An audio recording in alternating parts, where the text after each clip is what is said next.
She got slapped mid-flight for not looking the part, then revealed she owned the jet, the airline, and the future of everyone on board. In a cabin full of quiet judgment, one woman's silence flipped the balance of power without raising her voice. This isn't just about a slap. It's about what happens when the world misjudges you, until the truth walks in wearing a hoodie and changes everything. What do you do when you're hit before you're even heard? Stay with me. What comes next doesn't just restore dignity, it rewrites the rules. But first, leave a comment below to let us know where you are watching from, and if you like fascinating stories like this, don't forget to hit that subscribe button, because tomorrow we have another incredible story, and there are many surprises waiting for you in the next parts. It started on a private tarmac in Santa Barbara, where a sleek Gulfstream G650 gleamed under a pale morning sun. The crew had already boarded, prepping for a direct flight to Newark. Everything was running smooth until she stepped onto the plane. No red carpet, no entourage, no designer bag, just a woman in her 30s, hoodie pulled up, sneakers worn in, scrolling through her phone like she'd done this 1,000 times before. Her name was Dr. Nadia Holston, but no one said her name out loud. Not yet. Inside, Catherine Mallory, the lead flight attendant, narrowed her eyes and whispered to the co-pilot, "Do we have a last-minute passenger ops didn't clear?" He shrugged. "Not that I know of." That should have been the end of it, but it was just the start. Catherine met her halfway down the aisle with that sweet but steely tone used to make people feel small while sounding polite. "Excuse me, ma'am, this jet is reserved for a private charter." Nadia didn't even look up. "I know." Catherine's smile tightened like a noose. "This is Meridian Lux Flight 221, Newark-bound, high-security, client." Nadia slid her phone into her hoodie and calmly met her stare. "I'm the client." That stopped Catherine cold, but she didn't back down. "Do you have confirmation? Because I don't."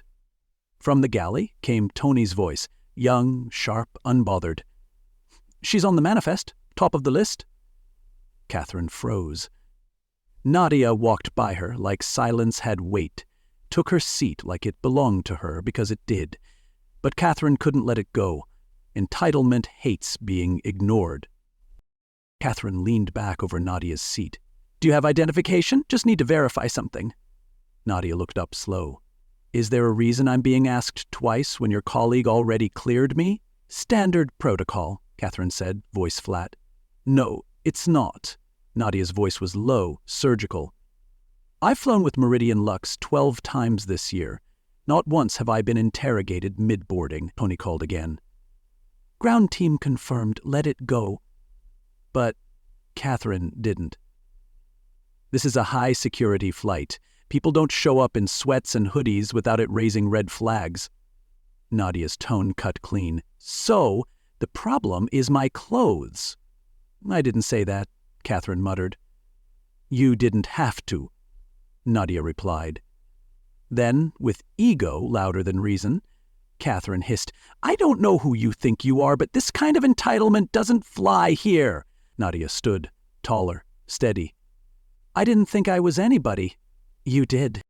Tony stepped forward, trying to break the tension, but Catherine was already locked in.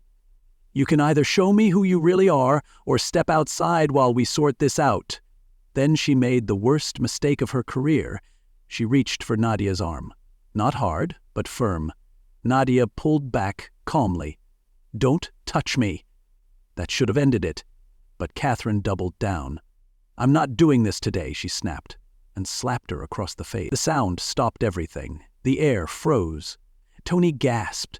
The co-pilot stepped out. The older couple in the back lowered their newspapers in shock. And Nadia? She didn't move.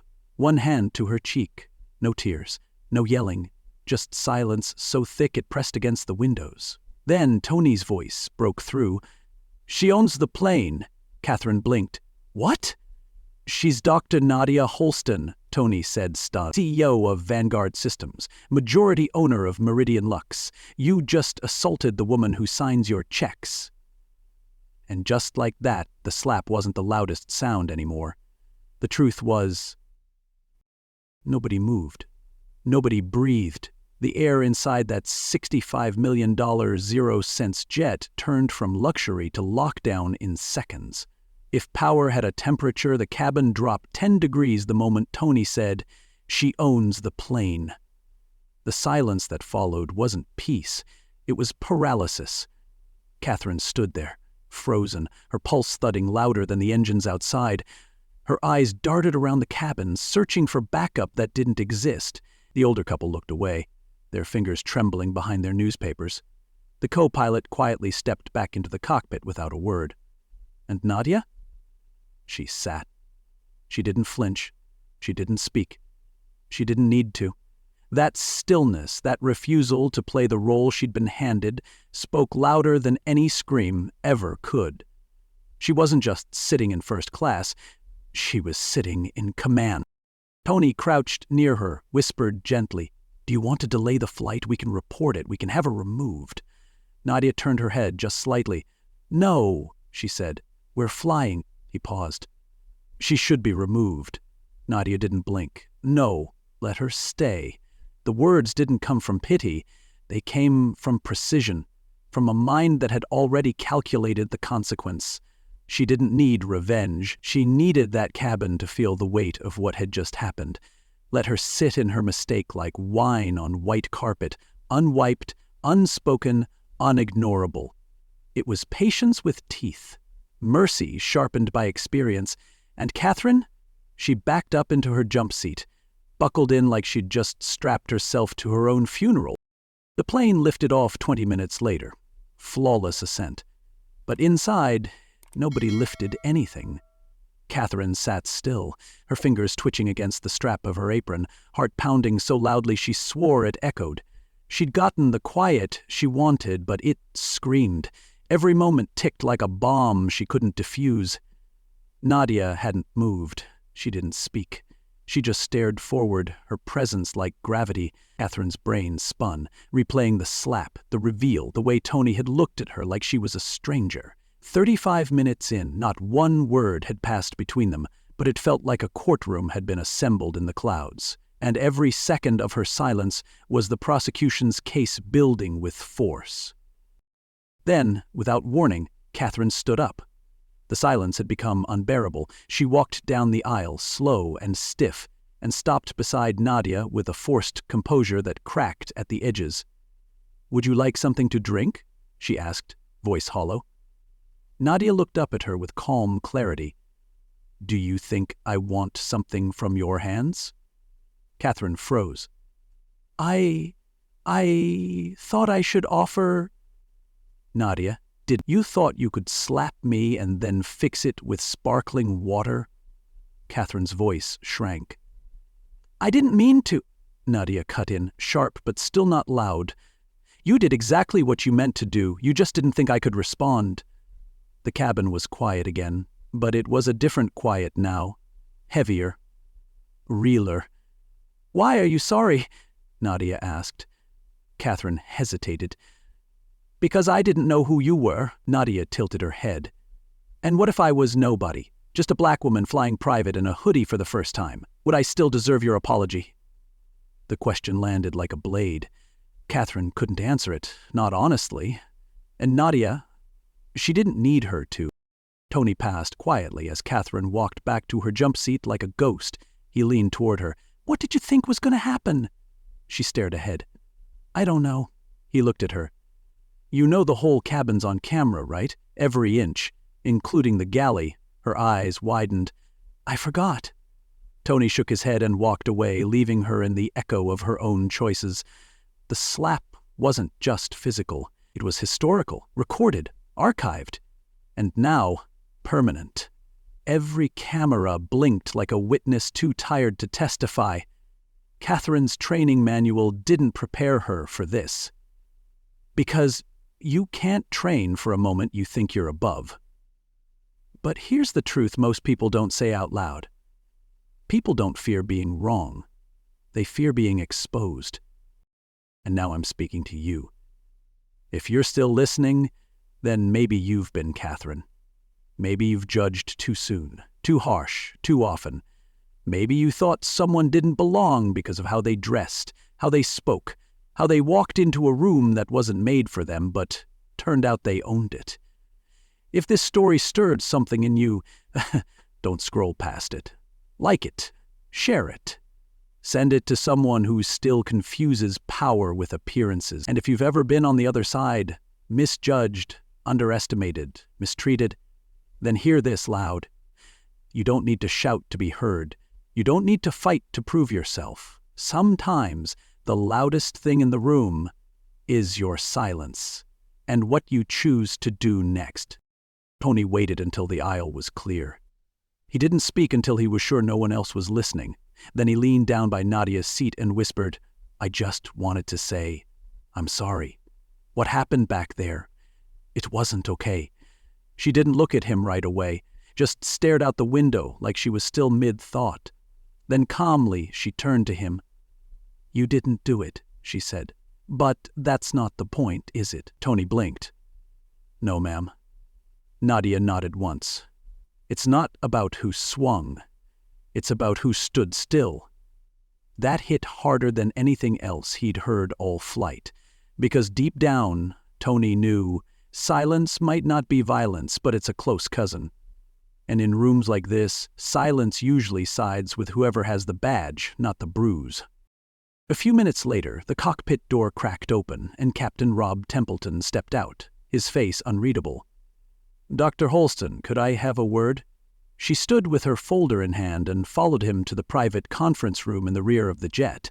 Tony trailed behind, closed the door behind them. Templeton sat across from her, elbows on the table. "We just got confirmation from HQ. It's clear what happened on record, and Catherine's behavior is, well, there's no debate. She'll be grounded the second we land." Nadia placed the folder down slowly, her tone still even. "That's not enough." The captain paused. "What are you asking for?" "Captain, I'm not just a passenger, I'm the majority shareholder. I bought controlling interest in Meridian last quarter. This jet, this company, is part of my holding group." She opened the folder and slid it across the table. "This is what I was working on mid-flight. A new equity initiative. Comprehensive training, restructuring, hiring oversight, transparency, enforcement. I plan to roll it out next quarter. Now it's moving forward, today." Templeton sat up straighter. He didn't speak for a beat. Finally, he nodded. "You've got my support." Nadia didn't smile. "I know." The plan was brutal in its precision. No fluff, no slogans, just policy that made people uncomfortable in the best way. Mandatory bias training, new interview pipelines, anonymous reporting, and department-wide realignment. The policy didn't aim to fix a slap. It aimed to fix the culture that made the slap possible. Nadia wasn't looking for an apology. She was building an answer. And justice? It doesn't always come in handcuffs. Sometimes it shows up in the form of a job description rewritten with courage and accountability. She wasn't here to burn the place down. She was here to rewire it. When she returned to the cabin, she didn't say a word. She didn't need to. Her presence had shifted. It wasn't heavier, it was clearer. Catherine looked up as she passed, her posture stiff. Nadia didn't stop. But just before she reached her seat, she turned, glanced over her shoulder, and said without raising her voice, "You don't know who you're talking to.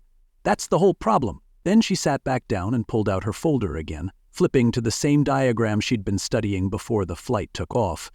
Not because she needed to, but because she could. Because power doesn't need permission to get back to work. Catherine sat still for a few more seconds before unbuckling her jump seat and stepping into the galley. Her breathing was shallow, her hands shook. Everything about her movements screamed collapse without the sound. It wasn't guilt that broke her. It was recognition.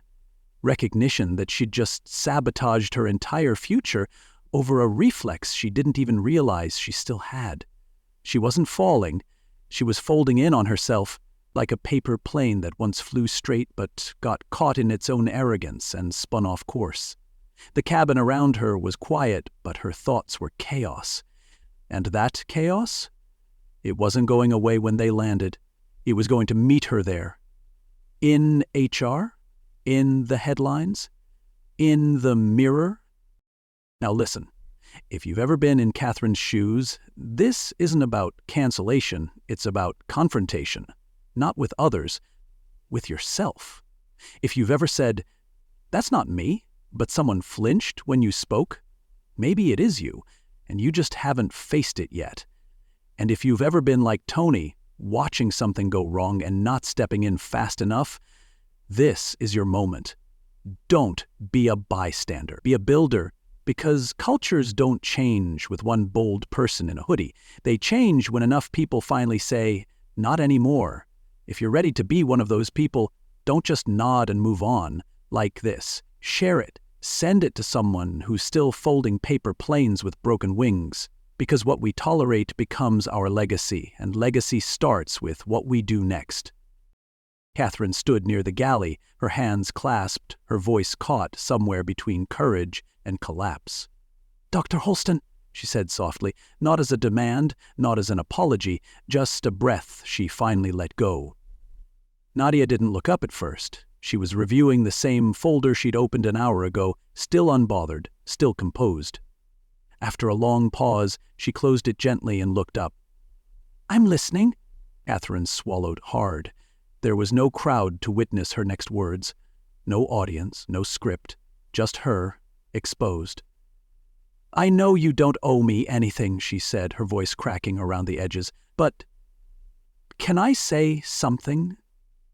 Nadia didn't nod, didn't blink. She waited. And in that waiting, Catherine found no comfort, only the ache of accountability beginning to form. "I messed up," Catherine said, barely above a whisper. "I judged you. I treated you like you didn't belong. And I didn't stop to question why I assumed that."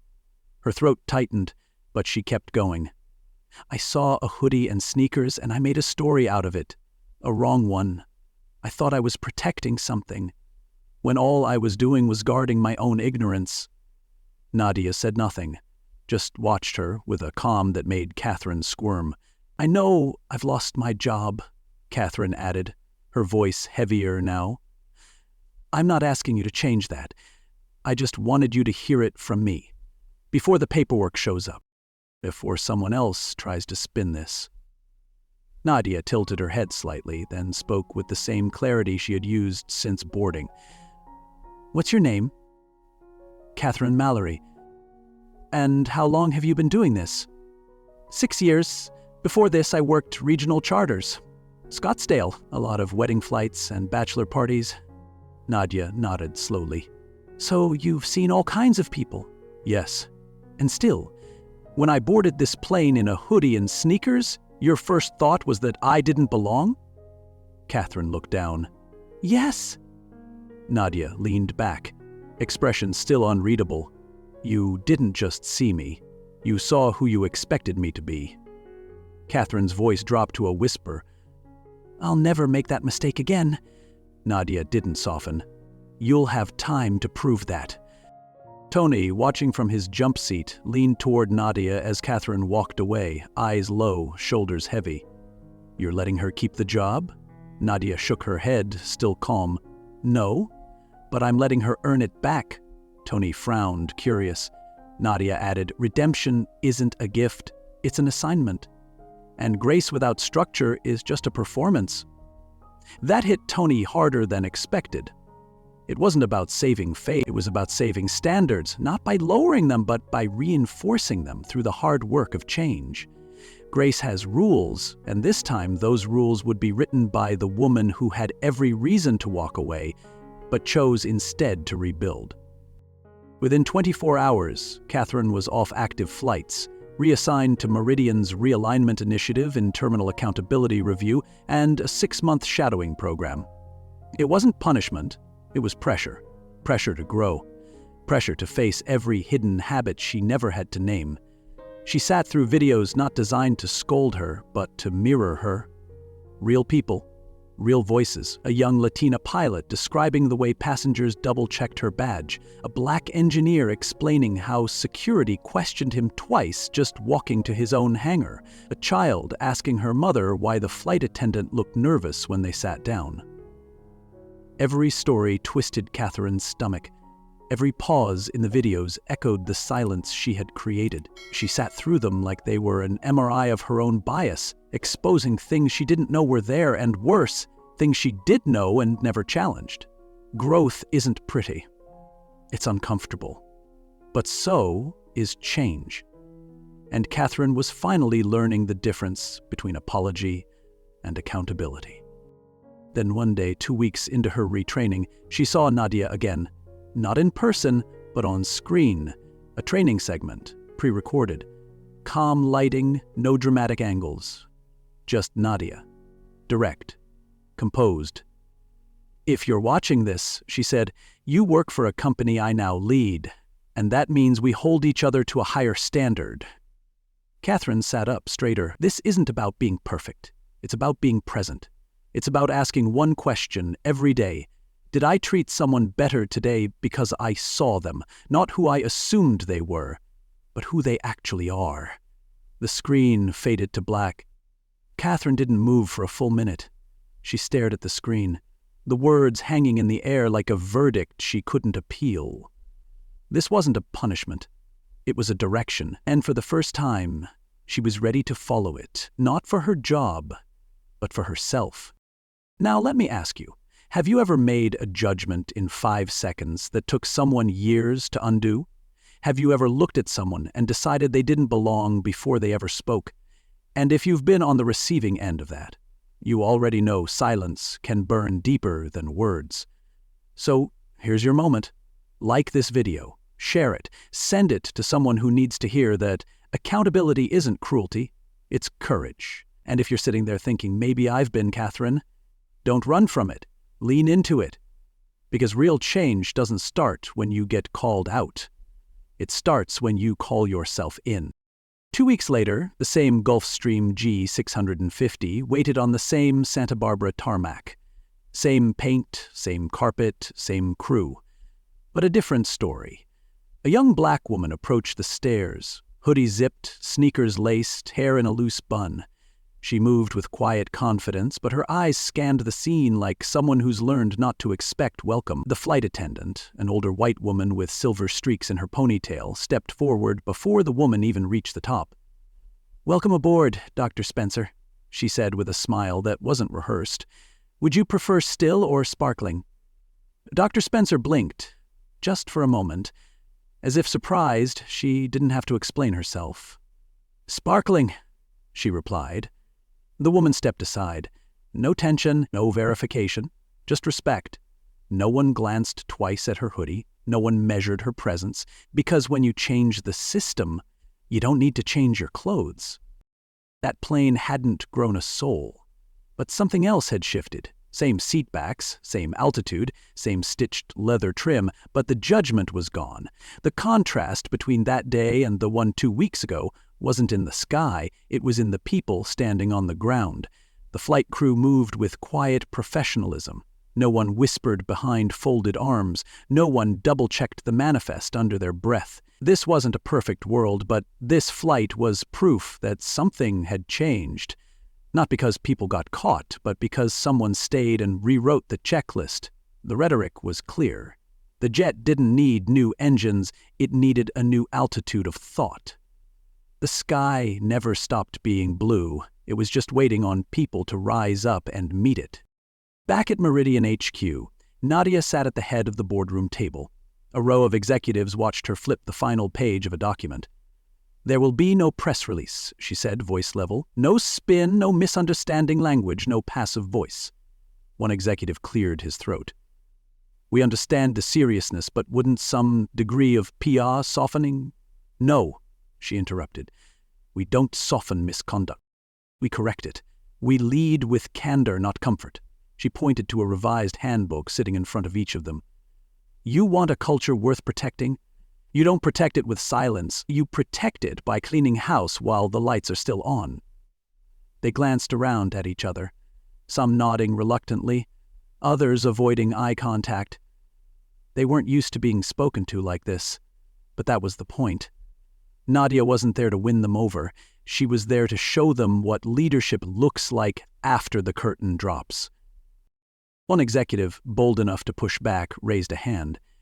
If we move forward with these standards, there will be pushback, whispers. People will say we've gone too far.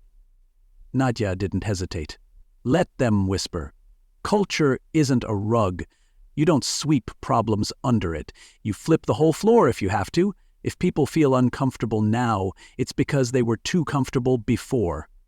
A hush fell over the table, the sound of a decade of excuses curling up into corners. Nadia stood. This isn't about making a scene, it's about making a shift. Not one apology, a protocol. No one clapped, no one dared, but every eye watched as she gathered her folder and walked out, the logo behind her name on the glass door no longer symbolic, it was structural. Later that evening, just before sunset, a final image said everything the press release never would. Nadia stood on the roof of Meridian HQ, watching as the company jet lifted from the tarmac. Her name now painted below the Meridian Lux logo. Clean, permanent, quiet.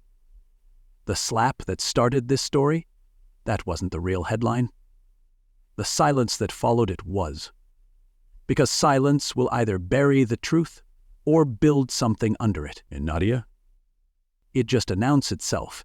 It just walks in, changes the air, and waits to be erasing history. The way to announce itself. It just walks in, changes the air, and waits to be met. If you're still listening, let me tell you something bold and clear. We don't need more apologies. We need new architecture. If you've ever watched someone get overlooked, silenced, disrespected, don't clap for the one who speaks up. Be the one who stays when the room goes quiet. Share this story with someone who still believes that culture is accidental. And if you're building anything, a business, a team, a home, build it with standards louder than your silence. Because when the story is told again, let them say you were part of the shift, not part of the problem. She wasn't a different person. She was a person choosing a different road.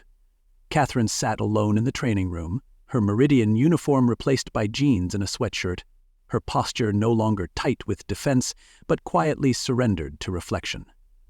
The fluorescent lights hummed above her as she scribbled notes in a half-filled notebook.